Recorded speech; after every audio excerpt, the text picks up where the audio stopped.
Each year, even in today's state-of-the-art technology and workplace safety environment, over 6,000 persons are killed on the job, and about 3.6 million receive disabling injuries in the United States alone. Many more suffer unnecessary pain and discomfort from work-related injuries and illnesses. Hazardous waste and chemicals are part of this equation.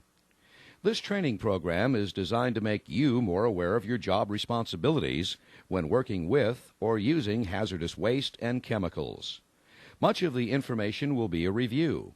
Some information may be new to you, but it's important that you understand the information and put it into practice on a daily basis, no matter where you work or what job you perform. Chemicals are safe if they're handled properly.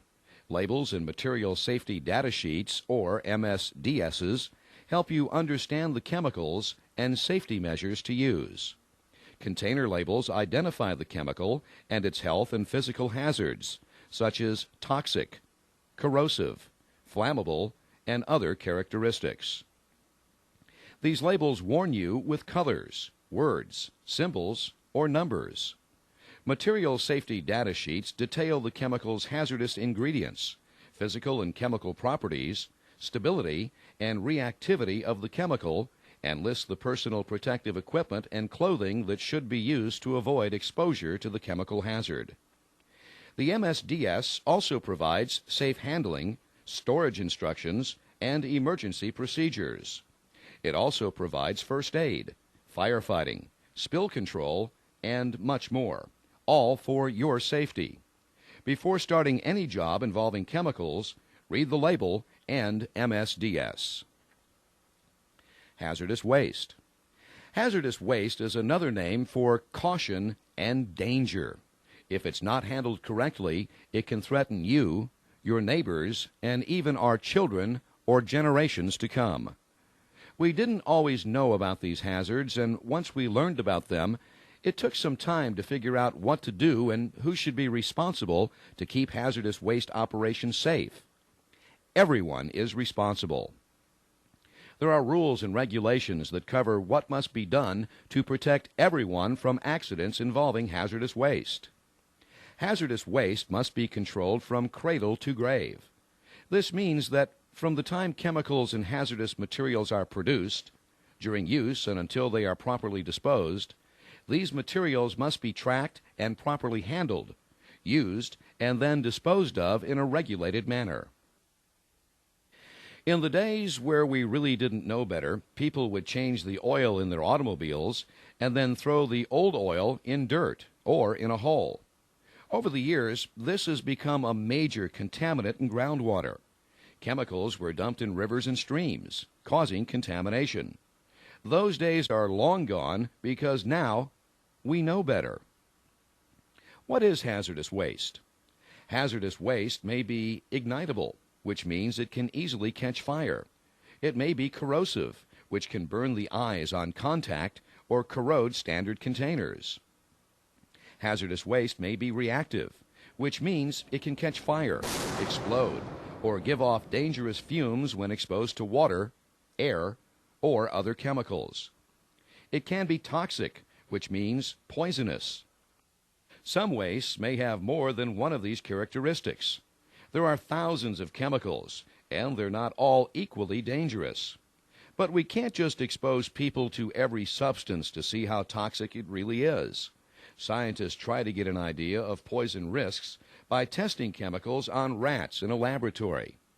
Some substances are toxic if inhaled, some if they get on the skin, and some if swallowed. We don't know all the effects of toxic chemicals, but we do know enough to realize we can't risk letting them into our bodies, the air, or our water supplies. To help prevent exposures, there are general hazardous waste regulations to follow. Safety training is important, as is chemical hazard recognition. You must know, understand, and learn how to properly use respirators, emergency response procedures, and facility operation and maintenance procedures. It's a team effort, and you're the most important part of the team. Every container of hazardous waste must have an identification label that tells what it is. Everyone who handles that container from cradle to grave knows what it is and what to do if there's any problem. The label stays on the container as long as there's hazardous waste inside. After the container is empty and has been thoroughly cleaned, it should get a new label stating that the container is clean and empty. Containers must be secure to minimize the chances of a spill. Keep accurate records of when hazardous waste begins to be stored in your containers. Most hazardous waste is limited to storage for 90 days, unless you have a special permit.